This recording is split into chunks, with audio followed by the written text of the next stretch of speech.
भाई जो गुरु वचन पे डट गए, कट गए फंद 84। भाई और बहनों, जीने की राह कोई सामान्य पुस्तक नहीं है। ये पूर्ण ब्रह्म परमेश्वर जो कि सतगुरु रूप में धरती पे प्रकट हैं, उनके कर कमल से लिखित हैं, जिस कारण से इस पुस्तक को पढ़ने मात्र से हमारे बहुत सारे विषय विकारों का मर्दन होगा। हमारे बहुत सारे कुसंस्कार इस पुस्तक को पढ़ने मात्र से सुसंस्कारों में परिवर्तित होंगे। और यदि ज्ञान आपके जहन में समा गया, यदि आपने उपदेश ले लिया, तो आपका जीवन ही बदल जाएगा, आपका जीवन ही संवर जाएगा। परमात्मा आपके नरक बन चुके घर को स्वर्ग जैसा बना देगा। आज भले ही आपको ये लग रहा हो कि हमारा घर तो ऑलरेडी स्वर्ग है, लेकिन आगे चलकर आपके बच्चों के संस्कार किस तरफ मुड़ेंगे, इस बात का आपको तनिक आइडिया भी नहीं है। बचपन में बेटा बेटी आपके अधीन होते हैं, जैसा आप कहोगे वैसा ही करेंगे। आप लोगों को लगता है कि बेटा बेटी तो मेरी आज्ञा में चल रहे हैं, लेकिन जब बेटा बेटी अपनी उम्र में आएंगे, स्वयं सोचने समझने लायक हो जाएंगे, अपने पैरों पर खड़े हो जाएंगे, उस समय उन बेटा बेटियों के संस्कार अपने हिसाब से कार्य करेंगे। माता पिता ने चाहे कितने अच्छे संस्कार क्यों ना दिए हैं, यदि उस घर में सतगुरु की भक्ति नहीं है, तो बेटा बेटी के संस्कार, बेटा बेटी के आदर्श, उनके विचार माता पिता के विपरीत हो जाते हैं। अक्सर आपने देखा होगा, माता पिता बहुत ही अच्छे आचार विचार के हैं और बेटा बेटी बहुत ज़्यादा बिगड़े हुए माता पिता की बदनामी का कारण बन जाते हैं। बाप एक नंबर का शराबी है, लेकिन बेटा कभी जर्दे को भी हाथ नहीं लगाता। तो ये संस्कार उसको कहाँ से मिले, ये विचार उनमें कहाँ से उत्पन्न हुए? ये पिछले भक्ति से, जब कभी उनके पिछले मनुष्य जन्म थे, उन जन्मों में उनकी किस प्रकार की भक्ति थी, क्या उनका आचार विचार था, क्या उनका खान पान था, उसी प्रकार से अगले जन्म में संस्कार बनते हैं। तो भाई और बहनों, यदि अपने परिवार को स्वर्ग बनाना चाहते हो, अपने बच्चों के गिरते हुए संस्कारों को उत्तम बनाना चाहते हो, तो आज ही सतगुरु रामपाल जी के YouTube पर सत्संग सुनना शुरू कर दीजिए। मोबाइल सबके हाथ में है। तो अब हम आज के वीडियो में आगे बढ़ते हैं और गुरुदेव भगवान हमें आगे क्या आदेशित कर रहे हैं, क्या निर्देशित कर रहे हैं। पवित्र पुस्तक जीने की राह, पार्ट नंबर 13, पेज नंबर 98। सांसारिक चीचू में ही भक्ति करनी पड़ेगी। यानी जिस दिन आपको ये ज्ञान समझ में आ गया, आपने सतगुरुदेव भगवान से उपदेश ले लिया, उसके बाद परमेश्वर आपके उन संस्कारों को समाप्त कर देगा। आपके भाग्य में आगे आने वाली उन समस्याओं को परमात्मा मिटा देगा, जो समस्याएं आगे चलकर आपको परेशान करनी थी, आपकी भक्ति में बाधा उत्पन्न होनी थी। लेकिन उसके बावजूद भी भाई और बहनों, थोड़ी बहुत ची चू तो इस काल के लोक में बनी ही रहेगी। हाँ, अन्य जो सांसारिक लोग हैं, अन्य जो भक्तिहीन लोग हैं, अचानक से कोई दुर्घटना हो गई, पूरा का पूरा परिवार एक्सीडेंट में मर गया, युवा बेटा मर गया, बेटी मर गई, एक्सीडेंट में किसी का हाथ कट गया, किसी की आंख फूट गई, कोई असाध्य रोग हो गया, ये सारी चीज़ें फिर आपके परिवार में कभी भी घटित नहीं होंगी। हाँ, इतना ज़रूर है, यदि परिवार के किसी सदस्य के भाग्य में मौत लिखी है और यदि सतगुरु से उपदेश प्राप्त कर लिया, तो परमात्मा उसको हल्के में टाल देंगे। थोड़ी बहुत हाथ पैर में कोई चोट लग के रह जाएगी और आप लोगों को भी सतगुरु विश्वास दिला देगा कि बेटा, यदि आज आप मेरी शरण में ना होते, यदि आज आपका परिवार मेरी शरण में ना होता, तो आपके ऊपर ये पहाड़ जैसी आपत्ति आनी थी, आपका परिवार शमशान बन जाना था। बाकी भाई और बहनों, ये काल का लोक है, ये पृथ्वी लोक, इसको मृत्यु लोक कहते हैं। ये दुखों का सागर है, दुखों का सागर। थोड़ी बहुत समस्या तो हम भक्तों पर भी आजीवन रहेगी, और वो समस्या जरूरी भी है। अगर परमात्मा ने इस काल लोक में भगत के परिवार को सतलोक जैसा बना दिया, तो फिर भगत सतलोक जाने की नहीं सोचेगा।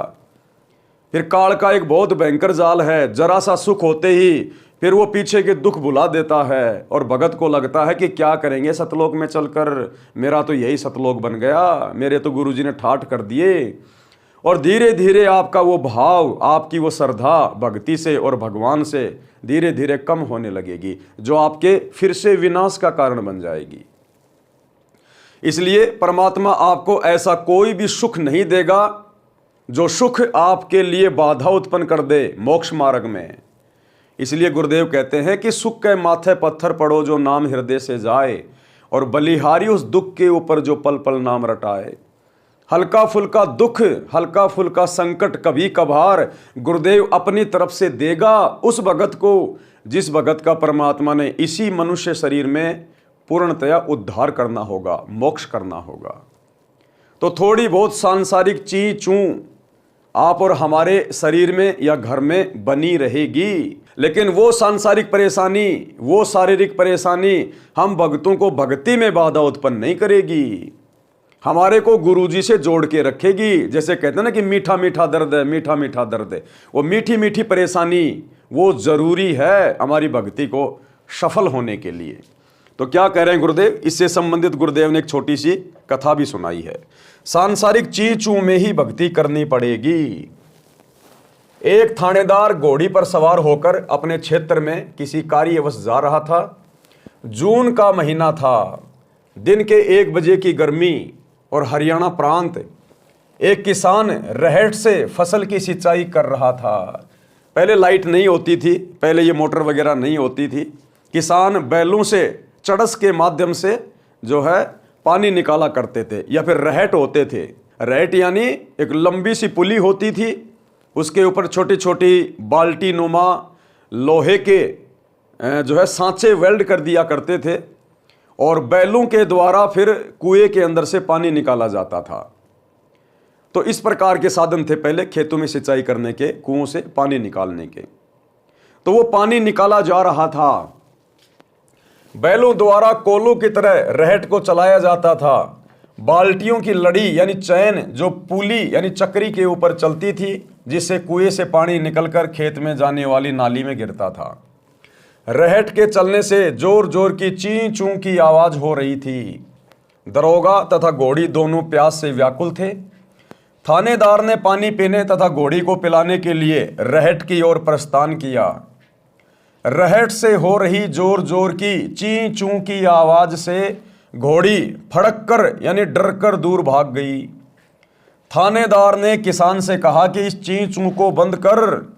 किसान ने बैलों को रोक दिया। रहट चलना बंद हो गया, कुएं से पानी निकलना बंद हो गया। जो पानी पहले निकला था उसे जमीन ने अपने अंदर समा लिया।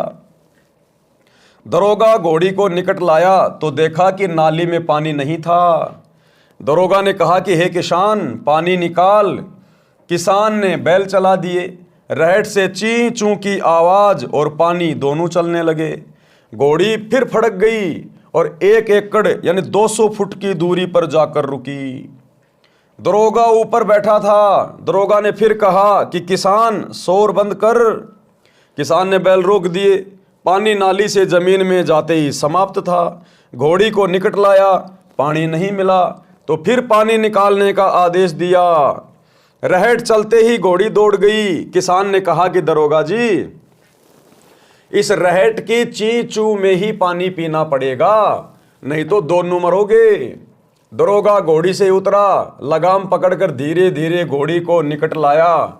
चलते रहट में ही दोनों ने पानी पिया और जीवन रक्षा की। इसलिए सांसारिक कार्यों को करते करते ही भक्ति, दान, धर्म, सुमरण करना पड़ेगा। अवश्य कीजिए।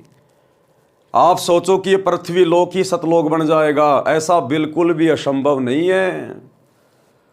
जो सुख हमें सतलोक में प्राप्त हैं, यदि उनका अंश मात्र भी परमेश्वर ने हमें यहां दे दिया, तो भी हम इस काल के जाल में फंस जाएंगे। इस काल के जाल में तो जिस आत्मा का परमात्मा ने पूर्णतया उद्धार करना होगा, उस आत्मा को गुरुदेव भगवान अपने हिसाब से चलाएगा भक्ति मार्ग पर।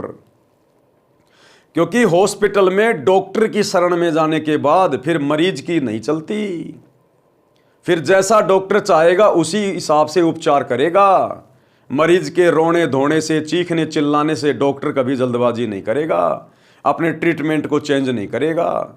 तो अध्यात्म का डॉक्टर है सतगुरु, और सतगुरु ने देखना है कि ये भगत किस प्रकार से इस काल के लोक में टिक कर भक्ति करेगा, क्योंकि सतगुरु अंतर्यामी होते हैं। इसलिए यदि हमें सतगुरु की शरण प्राप्त हो गई है, और यदि फिर भी थोड़ी बहुत कोई सांसारिक ची चू है, घर में कोई सास बहू का हल्का फुल्का झगड़ा है, पति या पत्नी के साथ में नोक झोंक हो जाती है, शरीर में हल्का फुल्का कोई दर्द है, थोड़ी बहुत कोई प्रॉब्लम रहती है, तो ये समझना कि ये गॉड गिवन है, गॉड गिवन। ये सतगुरुदेव भगवान अपनी तरफ से देख के रखे हुए हैं ताकि हमारी बुद्धि सेंटर में रहे और हम सतगुरुदेव भगवान को याद करते रहें। उस परेशानी और दुख के डर से, भय से हम ये भक्ति करते रहें। इसलिए भक्ति मार्ग में आने के बाद यदि कोई हल्का फुल्का कष्ट है तो सतगुरु का प्रसाद समझकर आपने भक्ति पर लगे रहना है। भाई जो गुरु बचन पे डट गे, कट गे फंद 84 के, कट गे फंद 84 के, कट गे फंद 84 के।